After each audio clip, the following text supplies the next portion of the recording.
But let's talk about wintertime. We're going to talk about clear water transitions. We're going to start with wintertime. And I'm going to be honest, guys. I have fished now for 10 years as a pro.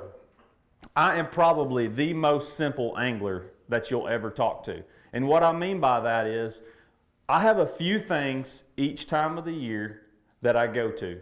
My garage is not wall-to-wall tackle like you see a lot of guys. You follow social media, you see the same thing I see. When I see a guy's tackle wall, I'm like, holy cow, how does he even know what to take with him when he leaves town to go to an event?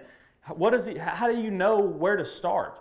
Because I look at myself as one of you guys that just gets to do it for a living, and I've learned that if you can minimize what you carry and the things that you're doing, you're a lot better off in most situations. There's times when you need to have a lot of different things, but for me, and I'll go ahead and get this out of the way, I'm not a believer that color is that big of a deal.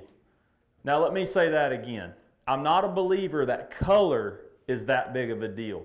I do, however, believe that shade is a huge deal. Not shade like the sunshade, but the shade of your bait.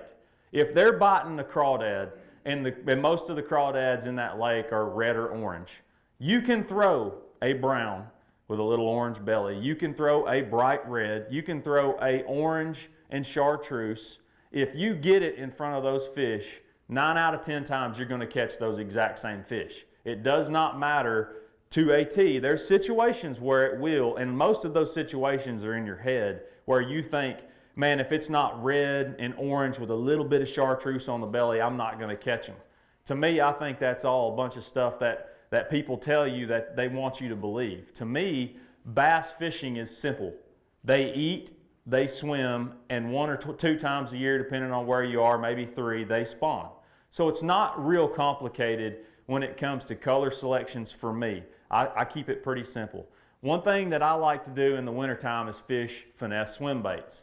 And to me, I think that's a way that not only are you going to catch numbers, but you're going to catch a big fish. You're going to catch a fish that's feeding up on shad. To me, wintertime, clear water, those fish most of the time are feeding on shad. And what I mean by that is they're going to be out there deep. They're going to be cruising over those. And I say deep because that's what I'm used to.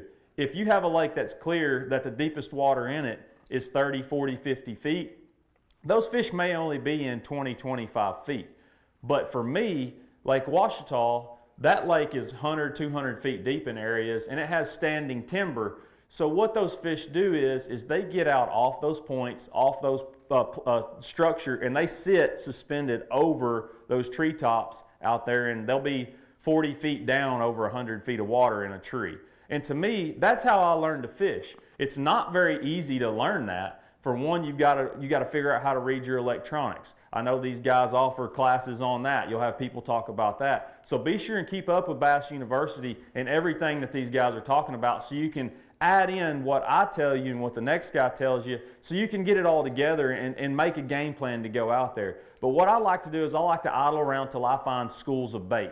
It's not necessarily pulling up on a point and casting my swim bait out there and reeling it back to the boat. I'm looking for shad. I'm looking for what those fish are feeding on. Not necessarily structure, not necessarily brush piles, treetops, anything like that. It's more about finding the bait fish. Then what I'll do is I'll get out there and cast that swim bait out. I've got the Garmin Live Scope. I know a lot of y'all have heard of it. Some of you probably have it. For me, that's a critical part of the way I fish now. I've only had it for a couple of years, and it's totally changed the way that I fish, especially this time of year. Because a lot of times those bigger fish will follow that bait. It's something that I've learned with the Live Scope, that I've been able to cast my bait out there over a school of shad, let it go down. I always stop it a little bit high, because I feel personally like fish like to feed up. I don't know why that is, but for me it's something I've noticed. When I'm throwing that swim bait out there, I'm going to cast it out there, let it go down, I'm going to reel it through. And what you'll notice, a lot of times you can't see it without Live Scope, but I've figured out to pay attention to what I'm seeing as well as how I'm fishing and what I'm feeling. Before that, fishing has always been feel. You do what feels right, in the speed, you retrieve, and all those sort of things. But with that, you can actually see what those fish are doing, and you can react you can change your retrieve and all that based on how they're reacting to your bait. One thing I've noticed is that a lot of times those fish will run up there real hard and they get right in behind it and then they trail it. And on that live scope, a lot of times they disappear into your bait, but you're winding it along and you never feel them. And to me, it's really important to figure out how to get those fish to react. And I think a lot of times it can be your line size. You know, for me, one thing that I do when I'm throwing a small swim bait in the wintertime, everybody's different. But my most success comes with a spinning rod. I throw like a 7-foot medium, something fairly soft, and I make long casts. I throw braided line on it. I throw 15-pound, and I throw it's Seagar. And what they've done is it's lime green, and you're like, well, why would you throw a bright green braided line? I want to be able to see what that line's doing, and I'll get into more of that later on in my next seminar. But I'll throw braided line, and I'll put 6 or 8-pound InvisX fluorocarbon leader on there. And the reason why I choose fluorocarbon is because it has very little stretch, and I feel like it disappears in the water better than mono. That's just something that I've come to use for a swim bait. The leader that I use, I'll try to get by with as long as the rod is. And the reason why I do that is I cannot stand my knot to go into my reel. I want it to be about this far in front of my reel when I make a cast. People are like, well, don't you think they can see that in that light, in that clear water?